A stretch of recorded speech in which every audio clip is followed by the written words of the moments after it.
Yes, it is Friday. No, wait, it's Thursday. Last week we did it on a Friday. Almost. Yeah, it is Thursday. It is 9. It's UK Cowboys time. How are we doing, Jamie and Lorne? Yeah, not bad despite the weather, but can't really complain, can we? Yes, so far, believe it or not, there's nothing here, so I'm all right. But I expect that to change later on. So who knows? Nice. Yeah, well, we are in the midst of the midst of the Super Bowl, which we'll talk about briefly. I know it's not Cowboys related, but it's the biggest game on the calendar, so we will touch on it. We'll touch on a bit of the news that's hit the Cowboys this week. But all right, let's start this show off where we'll get controversial straight away, guys, or into a debate, perhaps. And let us know as well at home, guys, the answer to this question. Guys, who wins the Super Bowl this weekend? Oh, for me, I hope it's the Chiefs. Not just because of the obvious Dallas connection that they originally were the Dallas Texans back in the days of the AFL, but you've also got the Hunt family living in Dallas as well, so there's that tie-in as well. And then obviously you quite like to see the 49ers lose, especially. I mean, could you imagine if Shanahan has another second half failure where Kansas State come back or whatever, and that would just be his legacy. So, but as long as it's a good game, that's the main thing. So, yeah, Jamie. I'm not gonna lie. I usually look forward to the Super Bowl, but this year I really don't care. I'm going to the casino in Leeds with some family and friends to watch it. And this year is more about the beer session. I'm not going to lie. I wanted it to be the Ravens and the Lions. I think that would have been probably. I think it would have appealed to more a wider audience. I think just because it's two completely different teams. Yeah. They're on different trajectories. I mean, they've been up and coming the last few years, which would have been good. And obviously, there's the thing with the Niners and the Cowboys. I mean, long rivals. So it's like, really don't want the Niners to win, despite a lot of my friends saying, well, the ownership group owns United. Don't really care about that. It's different sport. It's all that. And it's also don't really want the Chiefs to go back to back. So, yeah, as long as it's not a boring game, I guess it won't be too much. But I think my heart is saying Chiefs, my head's saying I just can't see them stopping the 49ers. Here's my take on it, right? On one side, I don't want the 49ers to get to 6 first, right? So we've had 2 teams get to 6 already. We don't need a third, and we don't need that third one to be the Niners, who I would say the fans can be insufferable. I mean, we had quite a beasting off them on social media. Had some fairly what's the word I'm looking for? Xenophobic comments, should we say? Not when you make comments and you're not from America on their team, they really don't like that. So that was an interesting week with them, that was for sure. But it's just like they love to complain. They're doing it right now. They complain all the time. I know they're called the 40 whiners. They literally do whine about everything. They're complaining now about the surface of the playing field that they're practicing on. Oh, I know. I mean, and they're having to struggle through with it and all this sort of stuff. I mean, honestly, I mean, they've had 2 weeks to go and investigate the field, and everything. Send an advance party, sort all that stuff out. If you don't like the playing surface, then go off somewhere else. You've got guys who can set it up, and they're just having to struggle through with it. And they'll be saying all the refs are against them. Everybody in America is against them because you've got all the Swifties and all this sort of stuff. But, Yeah. You know what, though? Would it be controversial to say, not just like you say, because we're Cowboys fans? You obviously we don't want the Niners to get to 6 before we do. But does it sometimes feel that the Jags will probably win there first before we get to 6? Yeah. Yeah, that I'll would just be. cancel myself off now. I'll go to bed. No. I mean, no. Right, Jamie. We have gone through the fan rant show. We have released everything. Now we're being optimistic. Okay, the exhale has happened. Now it's the inhale. We're taking back in now. We're building up. Sorry, yeah. Season.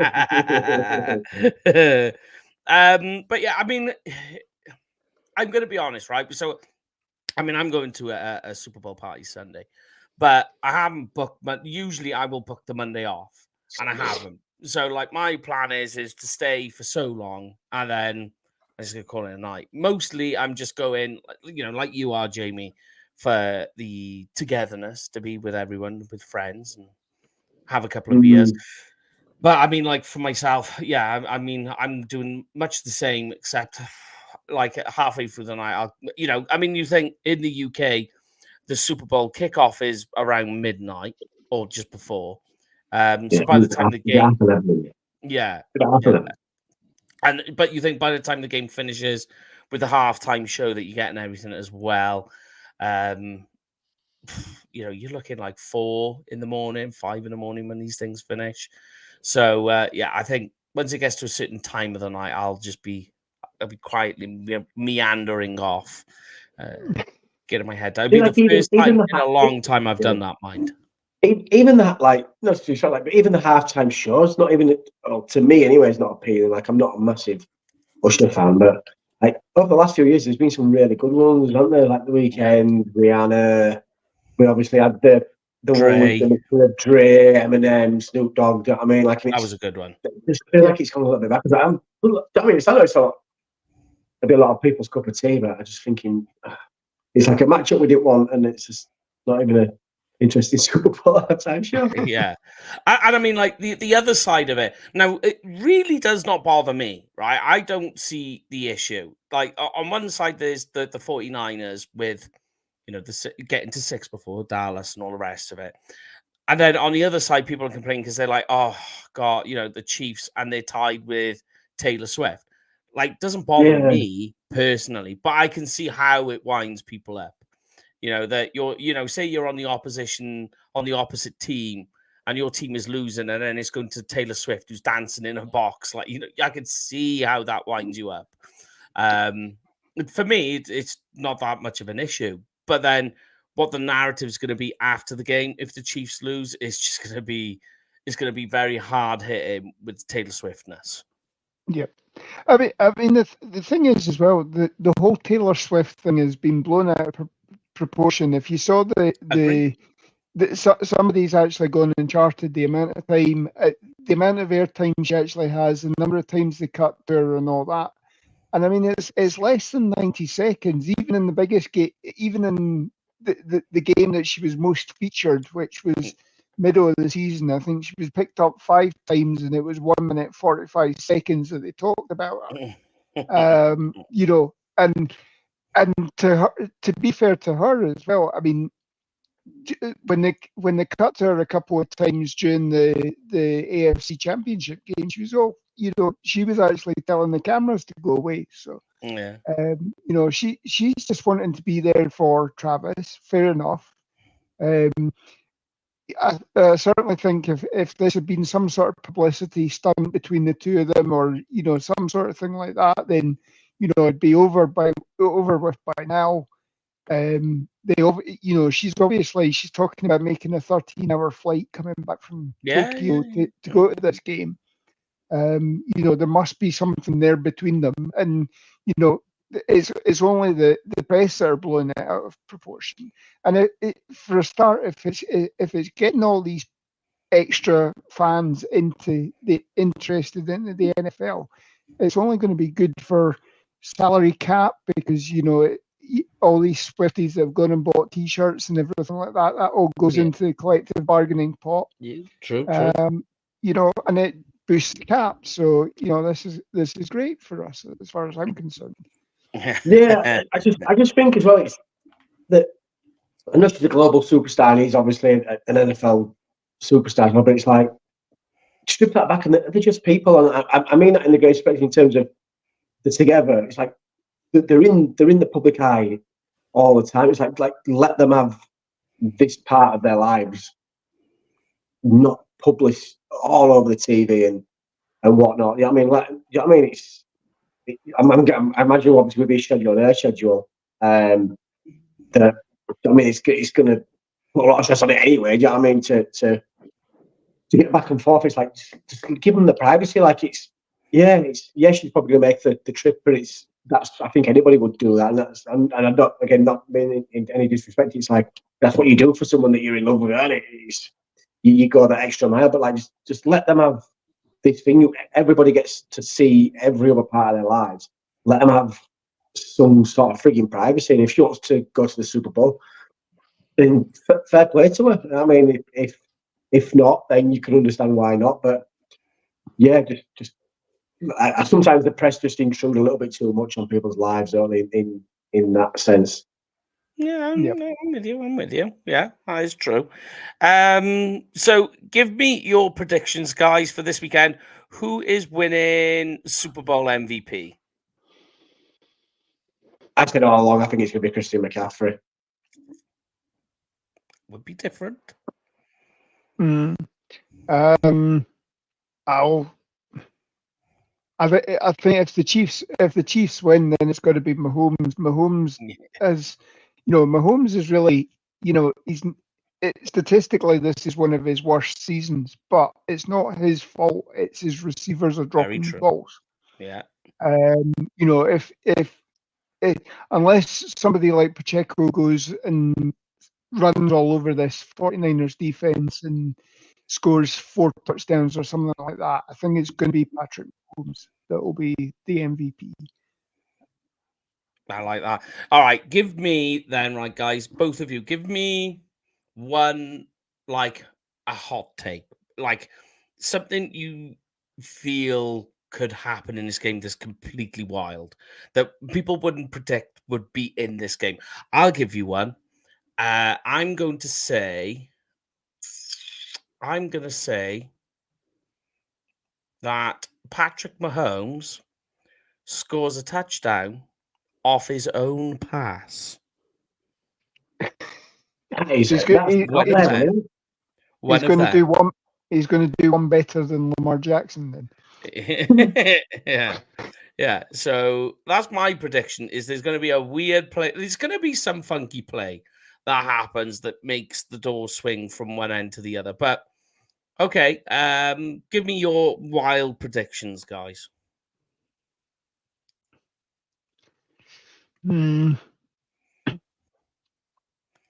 Crazy play or say lots of everything. I'll throw mine. As soon as you mentioned it, Brock Purdy's going to throw 3 interceptions, and the Niners are still going to win.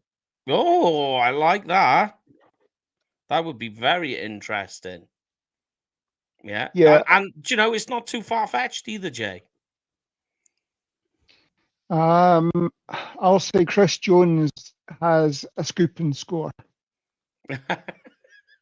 No, that would be wild with everything that's gone on with him in the off season, with the talk and all that. Yeah, that would be a lot of fun. Yeah. So okay. Yeah. So the Super Bowl, it is this Sunday. If you're watching it, being a Cowboys fan, we can understand if you don't. But it's the big game. It's always the big game. Vegas is looking certainly up to it. It's looking real good down there. Stadium's all lit up and ready to rock. The ball is all lit up with a Super Bowl on it, which looks really cool. I think really now it's set up for this weekend. I mean, put in the comments, guys, what you think the final score will be. Any predictions that you've got, put them in the comments. Did I see right as well? Sorry, man. Did I see right as well? And the NFL Island guys out there as well at the minute. NFL Ireland, there's a couple of guys I know from who are tied in with PFF. They're out there as well.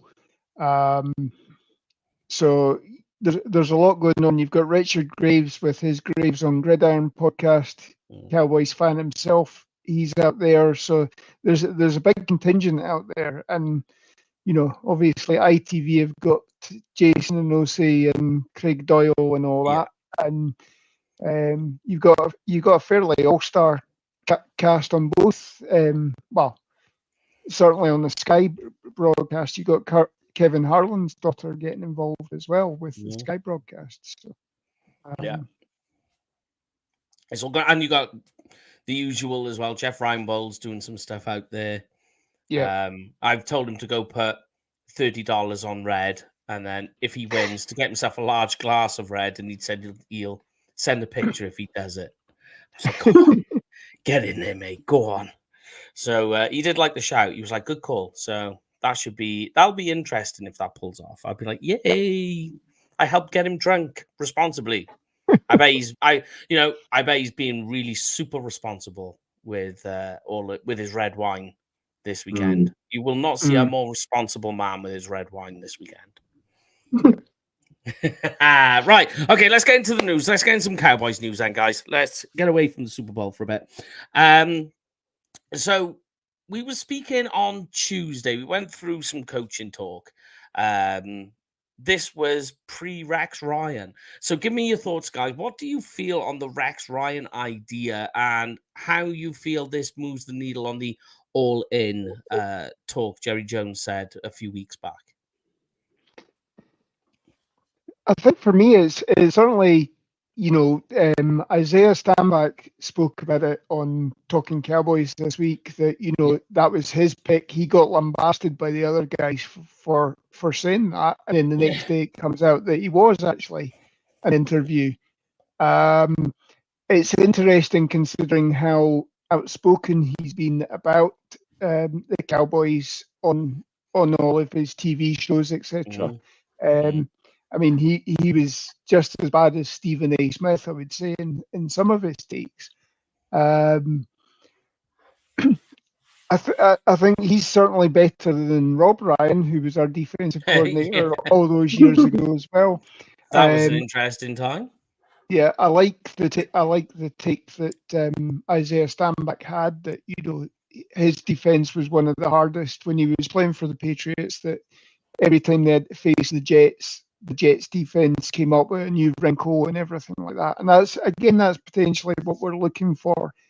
I think there's still other names to be thrown into the hat. I think I wouldn't be surprised if whoever comes out victorious from this weekend, there's maybe somebody that we're tapping to try and have a word with as well and try and pinch that, because obviously if it's the Chiefs, that's somebody who's got experience beating a Shanahan offense.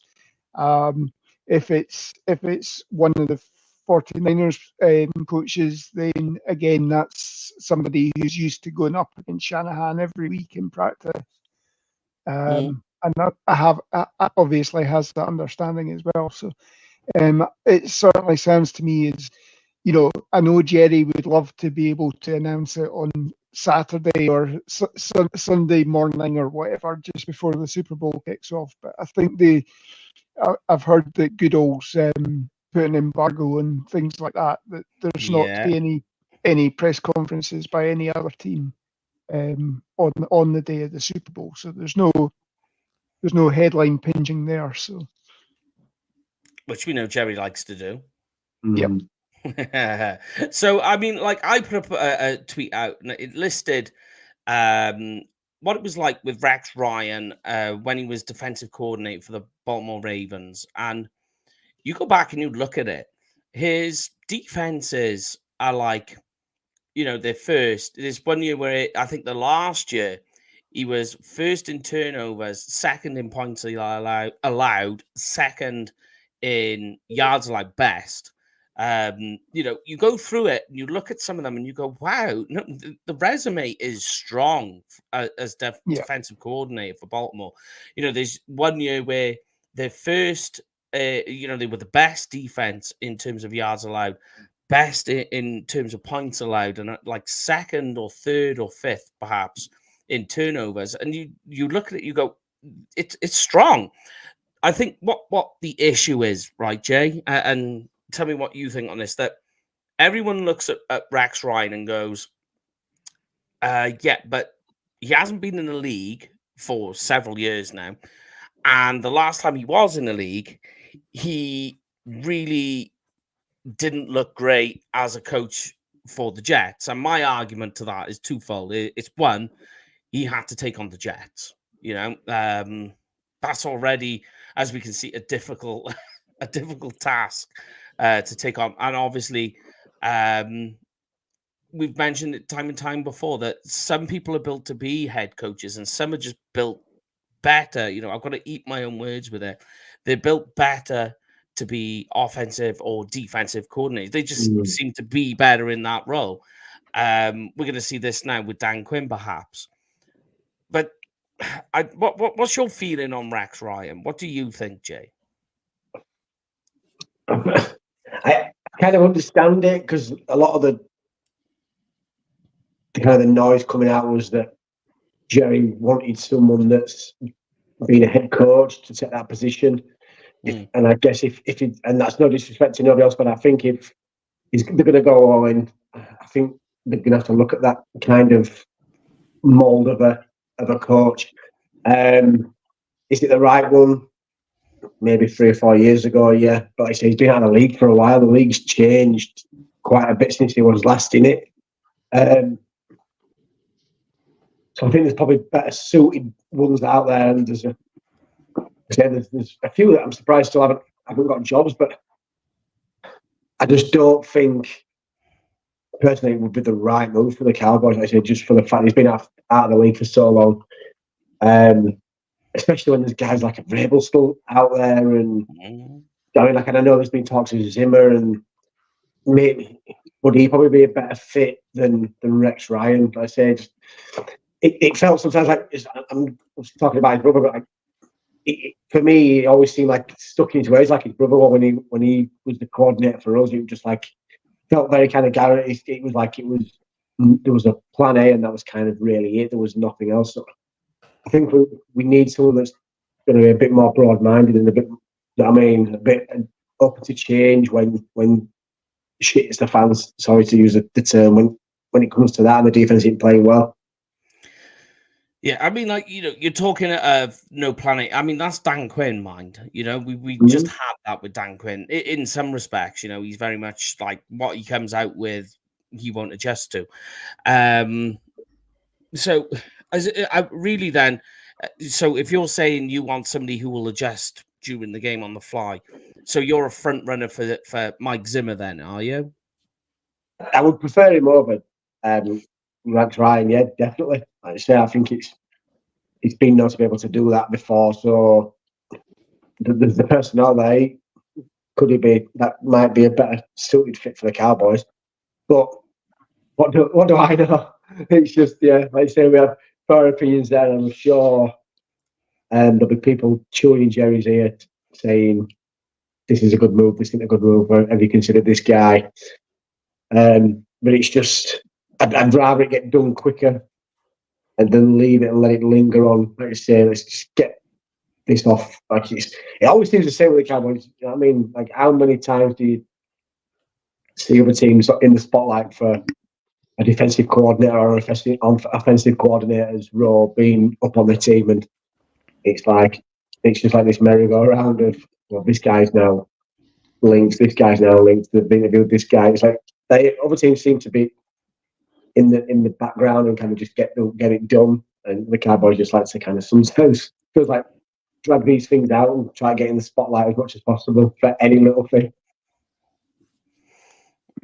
It's very true. But I mean, like, look, sticking with the coaching thing, in some of the news we've had that came out actually today, is that the Commanders requested to interview Al Harris and London Wells, so the defensive back coach, tight end coach for the Dallas Cowboys. That was put to the kibosh straight away. The Cowboys rejected that. I think, though, this is speaking quite strongly of a plan with Dan Quinn now. I think he's definitely looking at coaches he's dealt with already in the past and trying to fill the gaps. But also, I think it speaks toward an idea of, and it's going to sound wrong in what I'm saying, but I'll try and explain, is that rescue is what he's trying to do. So what he's playing the preface of is that Mike McCarthy is on a 1-year deal. He's on the hot seat. He's likely to be out the door next season. If that happens, then we've got a whole new coaching staff coming in. These guys could be out the job. So, look, come over to the Commanders. We'll rescue you. That's what I mean by that.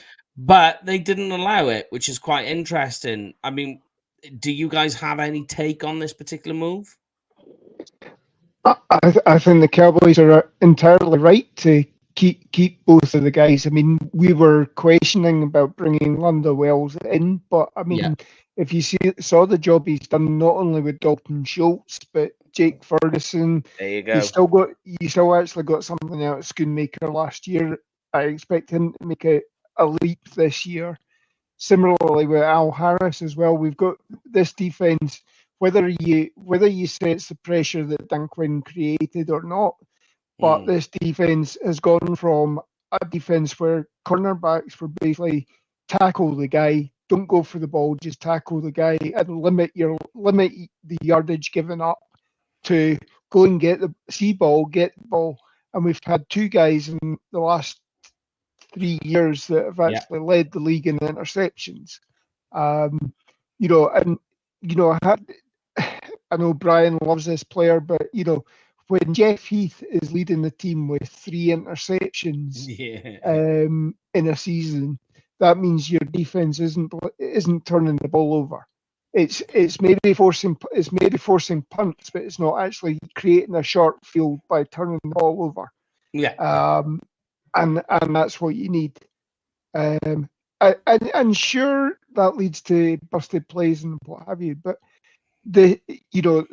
both Deron Bland and Diggs have actually come out and said that Al Harris is the reason why they are taking the league by storm. And similarly, Jake Ferguson's saying exactly the same thing about Linda Wells as well. So I think there's a reason why the Cowboys, and I mean, I think Al Harris, unless you bring in somebody who wants to go back to that sort of Rod Marinelli scheme, I think Al Harris is a great pick for stability within this team as well. So good point, Jamie. Yeah, no, I think Lorne hit the nail on the head. Like you say, you always look for your coaches to progress your players and bring them on. And it's with Bland and Ferguson just naming one off either side of the ball. I mean, those guys stepped up massively this year. Even though it was impressive with Ferguson, I think the Bland one was probably even more impressive just for the fact that we lost Diggs so early in the season. The defense was playing at an elite level, and although it fell apart a little bit towards the end of the year, they were still playing at a high level. Like you're saying, you could even throw Gilmore in there as well. Gilmore had a decent season. I mean, it's like I said, that we didn't seem to be massively getting torched a lot. They say turnovers were higher than they have been for the last few years. So, like I say, I think if you wanted to build a winning team and going on, I think that also has to include on your coaching staff as well. You don't want too many turnovers. Like you say, naturally you're going to lose of 1 or 2 here and there, like you say, especially with how the teams are going, and especially with how Dan Quinn's been over the last few years. It was kind of inevitable. He was going to, if McCarthy didn't go, he was going to go. And keeping kind of that core of the backroom staff, I think it's essential. And I mentioned it a few weeks ago, saying that maybe Al Harris could be a sneaky pick of the bunch that could get that offensive coordinator's job. Do you know what I mean? All it takes is someone to give him a chance, and do you know what I mean? when the players are speaking so highly of him, you know, I mean, they're not saying that just to front face and be, you know, what I mean, and make it out as all hunky dory. You know, what I mean, these guys are singing his praises. And, I mean, he was a decent player in his time in the league, and that seems to be transitioning to his coaching career as well at the minute. Yeah, I mean, look, you know, Trayvon Diggs came out weeks ago, and they were talking about defensive coordinator, and straight away Diggs just came out and just like Al Harris. Al Harris is the man. You know, that has to be said on something. I know that, and Diggs is saying it mostly because of the fact that that's the coach he's dealing with the most. So that's the guy he interacts with the most and sees the most, and has helped him come along and got him these interceptions, which ended up getting him the contract that he's now on. But there is something to be said in it, because I mean, you know, people are talking of Aiden Dirty having requests to interview over the Seahawks, and nobody's talking much, although we know what Dirty's like. There doesn't seem to be as much chatter with him as there has been when Al Harris comes up, you know, from their play side. I just find that quite interesting. There's quite a bit of a comparison there between the two. I don't know, though. Do we think Dirty leaves? Do we think that's in waiting in a win? I would hope not. Just going back to kind of the opening part, I said, is it maybe just because of the background that he's come through the league? Like, it's been a different path to what Al Harris was. Obviously, Al Harris played in the NFL for a long time, and you know, whereas Aiden kind of had that different path, didn't he? He came through and he worked his way up through the Cowboys. I mean, after obviously the background he's had over this side of the pond. That's not taking away from anything that he's done. Like you say, it's just everyone has a natural path into the league, and maybe just because obviously Al Harris was such a figure on the field that might be why he's had a bit more of the attention compared to obviously to our guy from this side of the pond. But I hope he doesn't leave. But I think, I mean, the defensive players speak highly of him as well. Yeah, no, they do. Yeah, so it's another one that needs to be kept up. Needs to be kept on, and Jerry needs to be like stern and say, no, look, you can't have these guys. We want to keep this core together, because it's a relatively young core as well. So I mean, it helps. I would imagine it'll help kind of the camaraderie between the players as well, because I mean, it's a young core on that defense, isn't it? So I mean, getting coaches along around that, not obviously the same age, but kind of in that similar where they're all young and they're all hungry to make a name for themselves. Probably serve the Cowboys well going forward. Yeah, I mean, I get your take now, Lon, but I was going to say, just the interjection before you started, Lon, is I didn't, when I was saying it, wasn't meaning to say that the players don't ever talk about Duty, but it just seems to be that the chatter is less than with Al. Yeah. They do always talk highly of him, and they have done through the season, but it just comes to this side of the season. Seems to be a lot more of Al Harris than there is Dirty. But go on, Lord. Sorry, I didn't mean to interrupt you, mate. No, you're fine. You're fine. Yeah, I mean, Al Harris, I think, has actually come out and said that, and I think I mentioned this last Friday, is that he said he would rather stay as a position coach and actually teach the fundamentals, which obviously, if you're a coordinator, you don't get to do that. Yeah. Aiden Dirty, I mean, if he's not the selection as defensive coordinator, I think, you know, it's all up to how the new DC wants to run the defensive line. But Aiden Dirty certainly has ties with Dallas. You know, Dallas gave him an internship, and then obviously he then went off and did the International Player Pathway. He was a director of that. And then but he also has ties with Dan Quinn as well. So if the new defensive coordinator comes in and says, no, thanks for all your hard work, I wouldn't be surprised if you see him end up with the Commanders as well. And until we actually get the top job on that defensive coordinator assigned, you won't, you know, there'll still be some sort of shuffling of the pack. with the coaches itself. Yeah. And part of me wants to get it done as soon as possible because there's other teams that are still shuffling the pack as well. And you want to get some of these choice candidates. The one I'd love to see if Aidan Durdy does move on, then it's the Browns defensive line coach. Bring him in because he's done a fantastic job up there as well. But again, that all depends on the style of the defense that you're bringing in as exactly. well. So.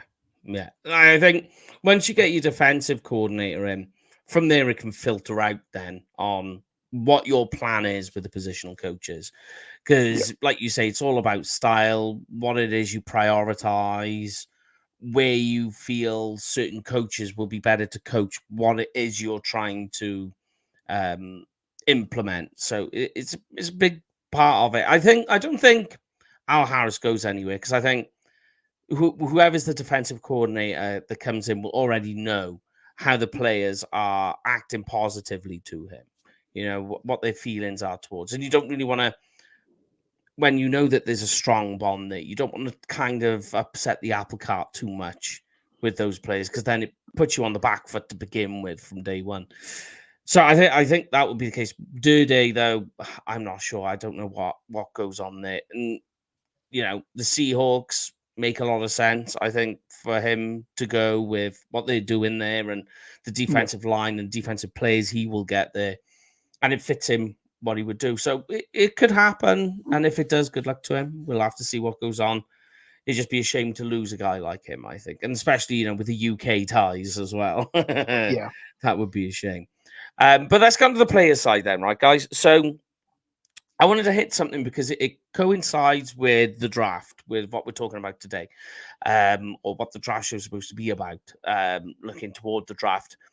Something that's cropped up this week was the talk of Tyler Biadasz. Now, he is obviously out of contract or coming toward, if you like, whichever way you look at it. It sounds like the Cowboys are ready to move on from him. Like, they have made comments in the last week. Nothing like set in stone where they're just like, no. It's just kind of like just subtle words are coming through. If that's the case, we're thinking Tyron Smith, we're thinking Tyler Biadasz, Zach Martin coming towards, closing out his career because he's getting long in the tooth very shortly. He's getting long in the tooth. So does all of a sudden inside offensive line become more of a priority? Although it's not something you regularly look toward in the first round, but does that become a priority all of a sudden when we get to the draft if Biadasz is out the door? Yeah, I certainly think so. I mean, and I think we probably do move on from Tyler Biadasz, or you at least give him a chance to hit the open market. Tyler Biadasz, for me, if you put him back in and took him back to the 1990s and, put him in with Mark Stepnowski as a replacement to Mark Stepnowski, that would be the sort of guy that you'd be looking at. But in a league where, or certainly in a division where you've got big guys like Jalen Carter and all the Fletcher Cox and all that Philadelphia stack up with, that's where he seems to have problems with. Now, he is, by all accounts, if you hear what the players say, he's the enforcer. If anybody makes a cheap shot on a player, then, Biadasz is the first in to pull things apart and all that sort of stuff. And, one of the things he was good at was, getting down the field, and the number of early on in the season, he certainly was there to scoop up a couple of balls that went and hit the ground. The fumble recoveries from certain, And he is a smart lad, and you get him out, if he can get out to the second level and take on linebackers, then great. And he can do a job there. Again, perhaps in a Shanahan tree offense, then that's the sort of offensive lineman that you're looking for. Because if you go back to the years of Mike Shanahan in Denver or whatever as well, that's the sort of lineman that they were using, and their schemes are all set to use the mobility to the best bet. I just don't think he fits with our guys, and I think that I think we are going to be tearing down this offensive line. Yeah, I think so too, Jay. Yeah, to be fair, I was surprised when they originally made the move. When Travis Frederick retired, I think I kind of panicked because they'd not had a backup plan. I don't know if because it caught him short, and then obviously he made the transition and moved into centre. He's not been awful, but I just think you can't go from having arguably the best centre in the league to then a kind of a plug and play guy and a guy. And we touched on it a few weeks ago, and I was saying like just give me a guy is a natural centre. Don't, especially when you're in this whole of we're in win mode now. Don't get plug and play. Now, if you need a linebacker, go get a linebacker. Don't go get a safety who can play linebacker. And I think don't go get a guard that can play centre. Go get me a centre that can play centre and can play it well. Like say, like Long touched on, like some of the players, especially. I mean, I know we don't like the Eagles, but I mean they've for years have been dominant in that middle, and you need someone that can try and contain that, and he's just not being able to. So I think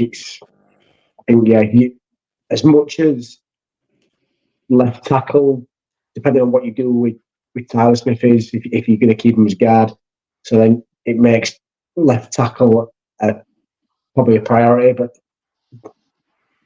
his centre maybe a bigger priority than what left tackle would be. I think it could be in the consideration. Yeah, you beat me to my next question, actually, was going to be, so Tyler Smith, he's out the door. Let's say, for argument's sake, the Cowboys decide not to keep Tyron Smith. What now becomes priority between those two positions early in the draft?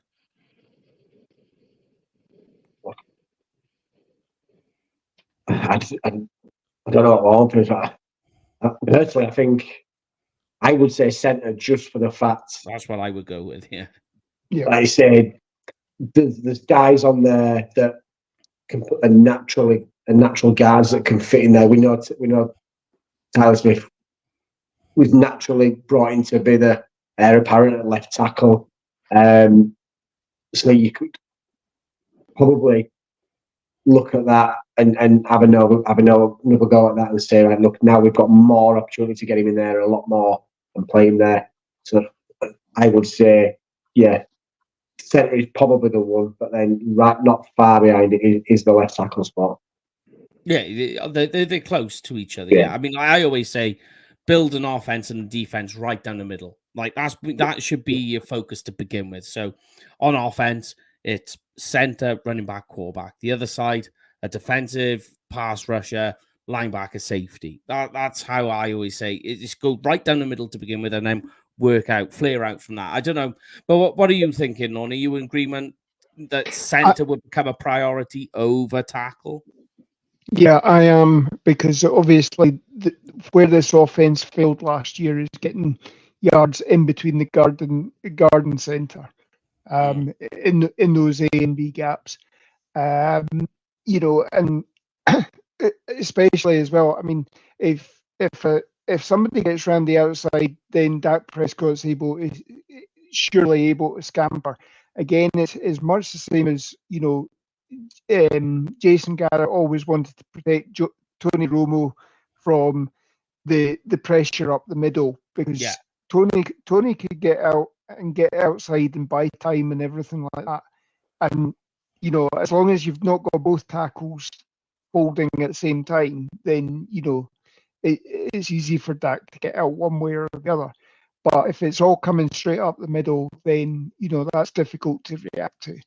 And again, as I say, we need to get the inside running game set up and going this season for us to take the next step as well in getting this offense up and running. So yeah, I'm definitely with you on that. And then, like, for me as well, when you look at the inside offensive lineman, not so much center, I'm on about just like backup guards.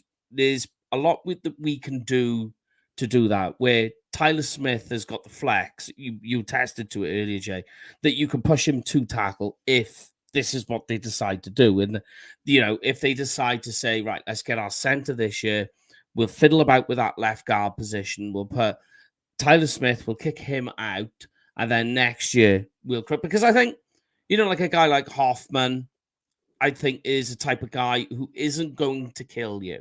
Do you know what I mean? It's not going to be perfect. It's not going to be where he's a dominant guard over there, but he's a guy he's not going to end up killing your offense, which is really what all you're after at this stage. I don't know if that's your guys' opinion, but that's just how I feel in terms of the flex of the positions and what they already have. Could you maybe reflect on what you said in terms of draft talk? That for me, looking at it now, this draft seems quite deep for centers this year. Yeah. No, it really so then is. would it then maybe if you were looking at saying another left tackle and a centre, that maybe it might suit more to go for your left, even though you say centres probably the higher need of the two, that you could probably get one of the better tackles in the spot we are in the draft, because you can get a really good centre that can come in and start. I know what you're saying. Third round, do you know what I mean? And play it that way rather than kind of reach for a centre and then you're playing catch up at tackle later on in the draft. I know what you're saying, because you got more option, more choice. Yeah, I mean, the thing is the tackle position is quite deep as well. There's a big drop off between, like, say, the top sort of 8 guys. There's a big drop off between the top 2 guys, and then beyond that, then there's top 8 guys. Then there's a bit of a drop. Then it kind of goes into quite clustered, sort of tiers, if you like, between them. The centers, it's because there's so many of them, it's a little more subtle. And I've said that offensive guard this year is a little. You've got some nice guys at the top. Then there's a huge drop off. But I've always said that if that's the case, and you have a lot of centers, and the Cowboys decide to go down guard, well, you could theoretically just take one of these centers that you've got a lot of, if he's higher on your board, and just kick him to guard. Because I always feel the techniques and how to play center and guard, there isn't that much of a transition. Going from guard to tackle or back the other way is huge. There's a big difference here, but I just feel the center to guard that way around. Guard to center, I would say, is slightly different again, but going from center to guard, because really, a guard is essentially, in a lot of ways, in terms of technique, all a guard is doing exactly the same as a center, except just not snapping the ball. Yeah. That's just how I feel on it. But let's get on to the last subject then, guys. And it's quite important. And the subject is on our backup quarterback. So obviously, I don't think Cooper Rush is coming back. So that leaves us with our 4th round guy from San Francisco 49ers. The question I want to ask you guys, and everybody at home as well, would you be willing in this quarterback draft class to try and trade him away for a day 3 pick? I don't think we'll get a 4th round back for him, but try and get a later day 3 pick. Use that then to pick up a different quarterback, because is Trey Lance the guys for you to play backup quarterback, or if he's not, we have to think about trying to trade him? What do you guys think?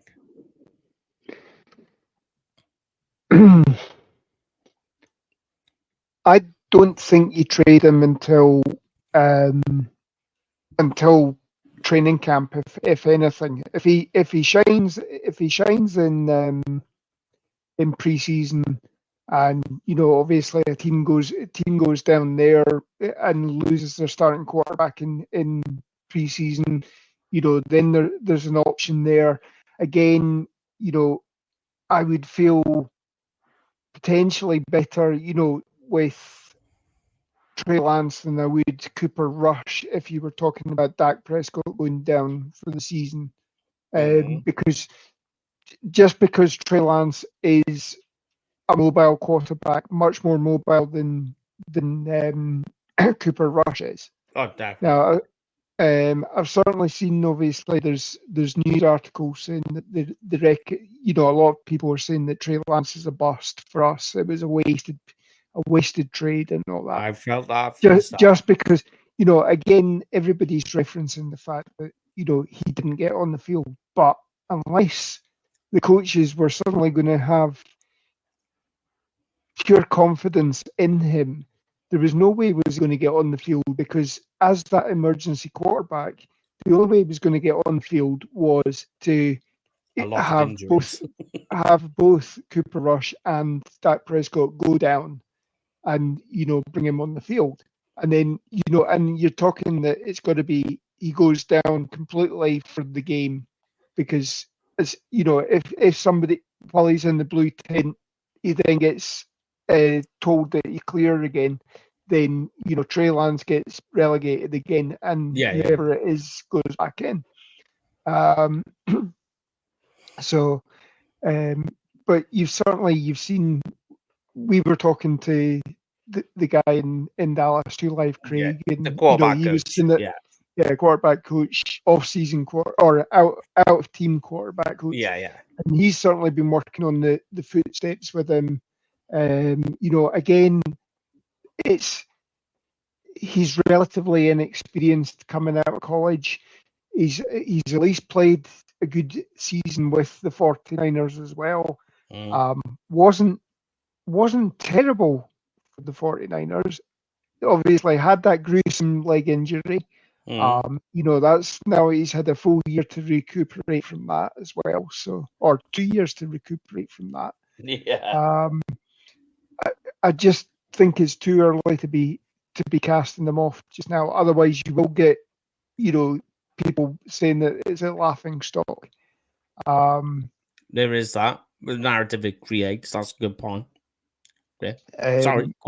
I mean, it all depends who comes calling at draft time and or at any point in the off season.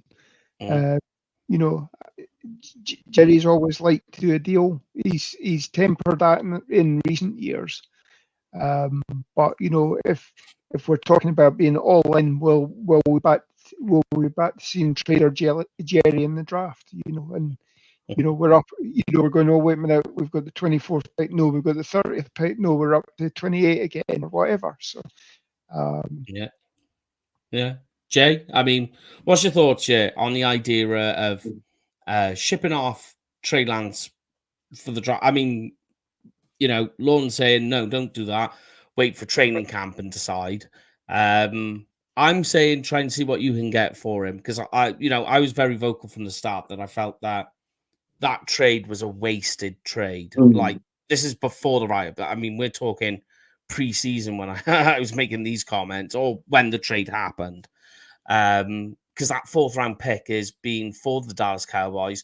You look at the sort of players that they've had in the past from their 4th round pick. We've got Damone Clark, who is essentially at the moment the only linebacker on the Cowboys roster that's healthy, that we expect to play at the start of the season. I know there was Jabril Cox. Dak Prescott was a 4th round pick.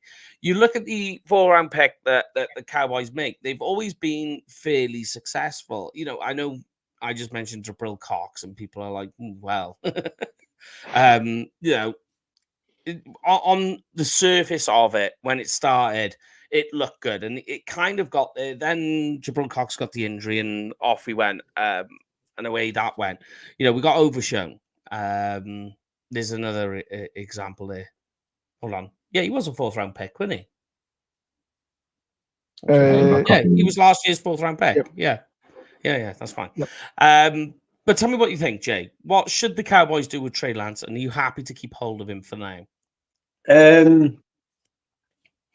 Long and short of it, probably, I can't see the Cowboys doing anything. Like you said, Jerry made this trade. Jerry likes to take a gamble on the quarterbacks, like that he's apparently he fell in love with him in the draft, didn't he? And there was talks that if he would have tumbled in the draft, that the Cowboys would have tried to take a pop at and get him. But then on the other hand, what he thinking of kind of flipping it back as well? What he potentially intending on using that pick on? Are you going to draft a quarterback, or are you going to use it for another position and go get a veteran to sit behind Dak? And I think it all depends on that.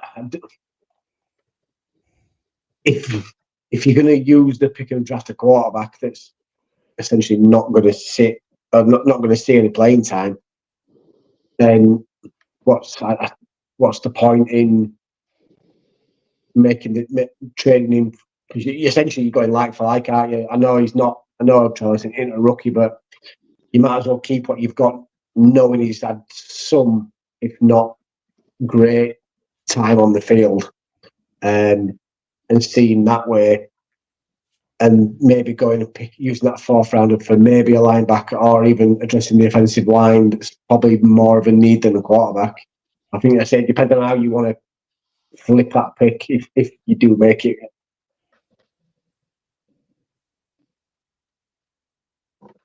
Ooh, yeah, you all good, Jay? Yeah. Yeah. It was essential. I thought it was you. No. And just for a correction, Overshown was our third round pick. Yeah, so thank you, Lauren, on the quick change there. Fahoko, not Simi, but Valami Fahoko was their fourth round pick. But I still stick by that. I think which name he goes by, Junior. I think will come on. You give him a chance. Defensive line again. You give him some time. But I think that will be something that comes along. But put in the comments, guys, whether you're watching the show live or after we've gone live, what you feel the Cowboys should do with Trey Lance, and what their options should be. Maybe perhaps, like, as we've had one comment from Joe, that he believes he could be the starter. I don't see that myself, but never say never is what I would say. But that is this week's show, where we've touched on a few things there.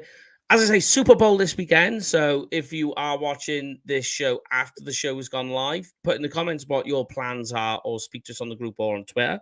Let us know what you're doing. But before we get out of here, guys, Jamie, hit me with the bill payment.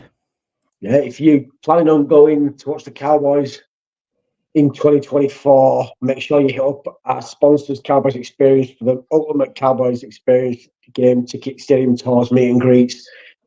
Such a great experience. A lot of people in the group do it.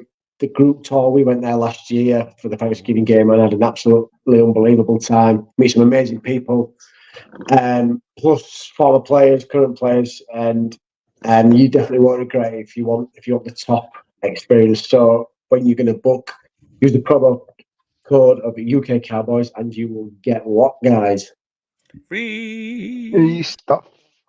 That's right. So yes, make sure you just tell them that we sent you after the Super Bowl as well. So you're looking at some point next week, there will be an announcement coming from us about a certain travel package. So that news will break. Keep an eye out on that, because it's all coming out. Oh yeah, it's going to be bigger and better and brighter than last time. But yes, have a great weekend, guys. Have a great Super Bowl if you are staying up to watch it. If you are, make sure to interact with us on social media. But that is it for us this week. We will be back on Tuesday looking at another group of prospects in this year's draft. It's going to be the linebacker position, so off-ball linebackers more specifically. That is at 9 p.m. UK time, 3 p.m. Central. Make sure you join us. Give us your thoughts and opinions, who the Cowboys should draft from the linebacker position. But I started this show with the first word, so these guys get to finish the show off with the last word. Have a great weekend. Have a great Super Bowl Sunday. We'll see you on Tuesday, guys. Stay safe. Yeah, have a great weekend. Enjoy the Super Bowl, and NFL Hall of Fame voters, please, Darren Goodson needs to be in. Yeah, totally agree with what Lauren just said there. Get him in. It's about long overdue, but Yes, another Super Bowl year without the Cowboys there, but enjoy what you're doing, guys, and good luck. I suppose the best thing to say is good luck to our friends at the UK Niners and the UK Chiefs. Beautiful.